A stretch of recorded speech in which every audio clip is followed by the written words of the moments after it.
പരിചയം 5 ഉദ്യോഗങ്ങൾ കണ്ടു അനുഭവിക്കാൻ പോകണം. അന്ന് ഇങ്ങനെ ഇതുകൂടി പറയണം. വൈരാഗ്യ ബുദ്ധിയല്ല. ഇപ്പൊ ഞാൻ വൈരാഗ്യമല്ലോ, അത് വൈരാഗ്യത്തിന്റെ അല്ല. വൈരാഗ്യം നമ്മൾ കാണിച്ചു കൊടുക്കൂല്ലോ. ഇത് കഴിയട്ടെ, പുറമാരെ ഇറങ്ങിയാലും വൈരാഗ്യം കാണിക്കാൻ പറ്റുള്ളൂ.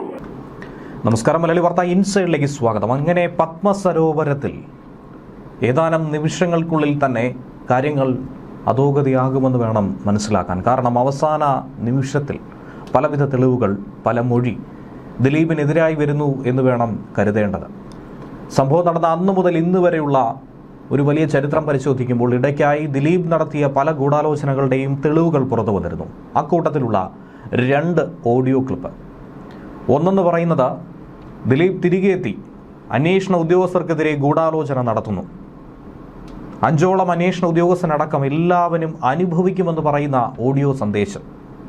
കേസിൽ ഇടയ്ക്ക് വെച്ച് ഏറെ നിർണായകമായത് ദിലീപിൻ്റെ ക്രിമിനൽ സ്വഭാവം അത് പുറത്തു കൊണ്ടുവരാൻ സാധിച്ചത് ഈ ഓഡിയോ ക്ലിപ്പാണെന്നാണ് പ്രോസിക്യൂഷൻ കോടതിയിൽ വ്യക്തമാക്കിയത്. എന്നാൽ ഇതിനിടയിൽ ആ ദൃശ്യങ്ങൾ ദിലീപ് കണ്ടു എന്നുള്ളതും അത് കണ്ടതിന് ശേഷം എന്തൊക്കെയാണെന്നുള്ളത് അഭിഭാഷകനുമായി സംസാരിക്കുന്ന ഒരു ഓഡിയോ ക്ലിപ്പാണ് രണ്ടാമതായി പുറത്തു വന്നത്. ഈ 2 ഓഡിയോ ക്ലിപ്പുകൾ കേൾക്കുമ്പോൾ പ്രേക്ഷകർക്ക് തന്നെ കാര്യങ്ങൾ കൂടുതൽ മനസ്സിലാവുകയും എത്രത്തോളം ഗൗരവതരമായിട്ടുള്ള വിഷയമാണ് ഈ കേസിൽ സംഭവിച്ചത് എന്നുള്ളത് മനസ്സിലാക്കാനും കഴിയും. 5 ഉദ്യോഗങ്ങൾ കണ്ടു അനുഭവിക്കാൻ പോകണം. അന്ന് ഇങ്ങനെ ഇതുകൂടി പറയണം. വൈരാഗ്യ ബുദ്ധിയല്ല. ഇപ്പൊ ഞാൻ വൈരാഗ്യമല്ലോ, അത് വൈരാഗ്യത്തിന്റെ അല്ല. വൈരാഗ്യം നമ്മൾ കാണിച്ചു കൊടുക്കൂല്ലോ. ഇത് കഴിയട്ടെ, പുറമാരെ ഇറങ്ങിയാലും വൈരാഗ്യം കാണിക്കാൻ പറ്റുള്ളൂ.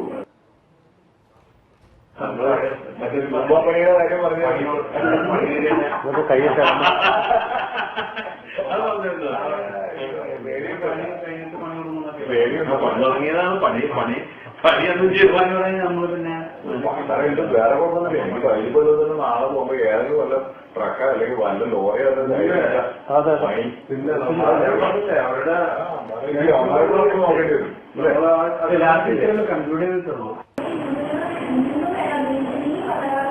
ഞങ്ങൾക്കറിയാം നിങ്ങൾ ചെയ്തിട്ടുണ്ട്.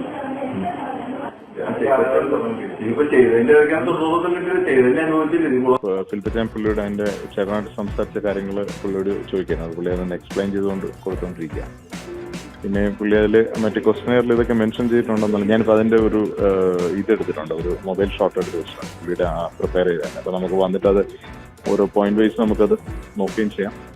അപ്പോൾ ഇല്ല, അത് പുള്ളി ഇപ്പോൾ അതിന്റെ ഒരു ഇത് കാണിച്ചു കൊടുക്കുകയത്, അതിന്റെ ഒരു ക്ലാരിറ്റി ഇതും വെച്ചുകൊണ്ട് ഉള്ള ഒരു സംഭവം.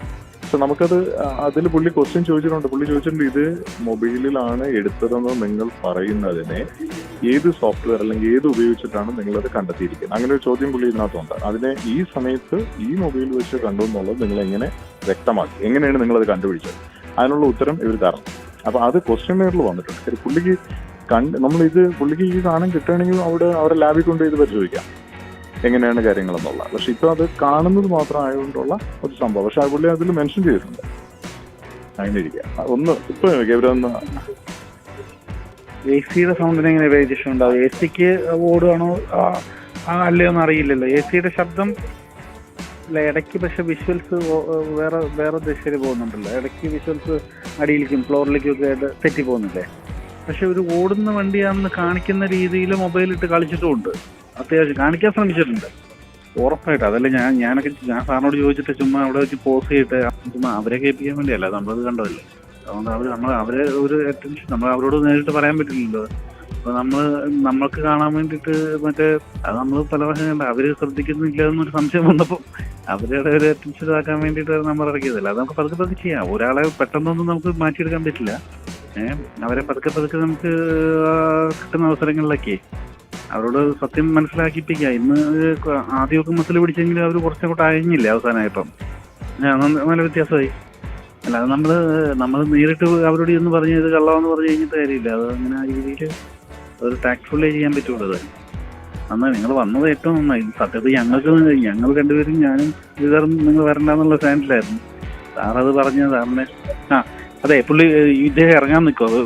നമുക്ക് സംസാരിക്കാം, നാളെ കാണാം. ശരി. ഈ നടിയെ ആക്രമിച്ച കേസുമായി ബന്ധപ്പെട്ട അന്വേഷണത്തെ അട്ടിമറിക്കാൻ പല ഘട്ടങ്ങളിലായി ദിലീപ് ശ്രമിച്ചിട്ടുണ്ട്. അക്കൂട്ടത്തിൽ ഒന്ന് തന്നെയാണ് വ്യാജ വാട്സപ്പ് ഗ്രൂപ്പ് നിർമ്മിച്ചുവെന്ന് അന്വേഷണ സംഘം കണ്ടെത്തിയത്. ദിലീപിനെ പൂട്ടണമെന്നതായിരുന്നു ആ വാട്സപ്പ് ഗ്രൂപ്പിന്റെ പേര്. തനിക്കെതിരെ ഒരു ഗൂഢാലോചന നടക്കുന്നുവെന്ന് വരുത്തി തീർത്ത കോടതിയെ തെറ്റിദ്ധരിപ്പിക്കാൻ വേണ്ടിയായിരുന്നു ഈ നീക്കം. മഞ്ജുവാരുടെയും ADGP B സന്ധ്യയുടെയും വ്യാജ പ്രൊഫൈലുകൾ ഉൾപ്പെടുത്തിയായിരുന്നു ഈ ഗ്രൂപ്പ് ഉണ്ടാക്കിയത്. താൻ കേസിൽ അന്യായമായി പ്രതിചേർക്കപ്പെട്ടതാണെന്ന വാദം ബലപ്പെടുത്താൻ ഈ വ്യാജ ഗ്രൂപ്പ് ഉണ്ടാക്കി എന്ന് വേണം അന്വേഷണ സംഘം പറഞ്ഞിരിക്കുന്നത്. താൻ കേസിൽ അന്യായമായി പ്രതിചേർക്കപ്പെട്ടതാണെന്ന വാദം ബലപ്പെടുത്താൻ ദിലീപിന് ഈ ഗ്രൂപ്പ് സഹായകരമായിരുന്നുവെന്നാണ് അന്വേഷണ സംഘത്തിന്റെ വിലയിരുത്തൽ. പരസ്പരം ചാറ്റ് ചെയ്യുന്ന തരത്തിലുള്ള സ്ക്രീൻഷോട്ടുകൾ പ്രചരിപ്പിക്കുന്ന തരത്തിലുള്ള ശ്രമങ്ങളാണ് ദിലീപിന്റെ ഭാഗത്തു നിന്നുണ്ടായത്. ഇതിൽ സ്ക്രീൻഷോട്ട് സഹിതമുള്ള തെളിവുകൾ അന്വേഷണ സംഘം കോടതിയിൽ ഹാജരാക്കി. നാളെ എന്തായിരുന്നാലും വിധി വരുന്നു. 7.5 വർഷത്തെ വിചാരണയ്ക്കൊടുവിൽ നടി ആക്രമിക്കപ്പെട്ട കേസിൽ നാളെ എറണാകുളം പ്രിൻസിപ്പൽ സെഷൻസ് കോടതി വിധി പറയും. ആകെ 10 പ്രതികൾ. ബലാത്സംഗ കൊട്ടേഷൻ ഗൂഢാലോചന നടത്തിയ ദിലീപ് 8ാം പ്രതിയും. 1ാം പ്രതി പൾസർ സുനിക്ക് 1.5 കോടി രൂപയുടെ കൊട്ടേഷൻ ദിലീപ് നൽകിയെന്നാണ് ഇതിലൂടെ മനസ്സിലാക്കേണ്ടത്. എന്താണ് വിധി എന്നുള്ളത് നാളെ കണ്ടറിയാം. ന്യൂസ് ഡെസ്ക് മലയാളി വാർത്ത ഇൻസൈഡ്.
What?